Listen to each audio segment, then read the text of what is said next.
Hello friends, welcome to Abi's hobbies. உங்கள் கூட பேசிகிட்டு இருக்கிறது நான் அபி. இன்றைக்கி உங்களுக்காக ஒரு குட்டி கதை சொல்ல போகிறேன்.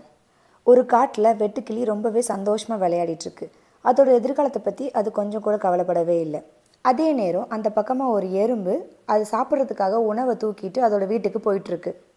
அதை பார்த்து அந்த வெட்டுக்கிளி எறும்புக்கிட்ட சொல்லுது, ஏன் எறும்பு எப்போ பார்த்தாலும் வேலை வேலைன்னு இப்படி கஷ்டப்பட்டுட்டே இருக்கா, வா என் கூட சேர்ந்து விளையாடு அப்படின்னு கூப்பிடுது.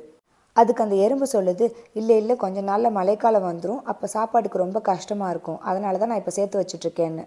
அதுக்கு அந்த வெட்டுக்கிளி, அதை அப்போ பார்த்துக்கலாம், அதுக்கு இப்போ ஏன் இவ்வளோ கஷ்டப்படுற, வா நம்ம விளையாடலாம் அப்படின்னு கூப்பிடுது. ஆனால் அதை கொஞ்சம் கூட பொருட்படுத்தாமல் எறும்பு அதோட வேலையை பண்ணிகிட்டே இருக்குது. மழைக்காலமும் வந்துடுது. அந்த மழையில் சாப்பாடு எதுவும் கிடைக்காம வெட்டுக்கிளி ரொம்பவே கஷ்டப்படுது. ஆனால் அதே நேரத்தில் எறும்பு அது ஏற்கனவே சேர்த்து வச்சுருக்க சாப்பாடை சாப்பிட்டு ரொம்பவே சந்தோஷமாக இருக்குது. எதிர்காலத்துக்காக நம்ம இப்போ கஷ்டப்பட்டோம் அப்படின்னா எதிர்காலம் நம்மளுக்கு சந்தோஷமாக இருக்கும். அதை விட்டுட்டு இப்போ ஜாலியாக இருந்துட்டு அப்போ பார்த்துக்கலாம் அப்படின்னு இருந்தோன்னா எதிர்காலம் ரொம்பவே கஷ்டமாக இருக்கும். எதிர்காலம் நம்ம கையில் தாங்க இருக்குது. இந்த மாதிரி கதைகளுக்காக அபீஸ் ஹாபீஸை மறக்காமல் சப்ஸ்கிரைப் பண்ணி ஃபாலோ பண்ணுங்கள். தேங்க்யூ.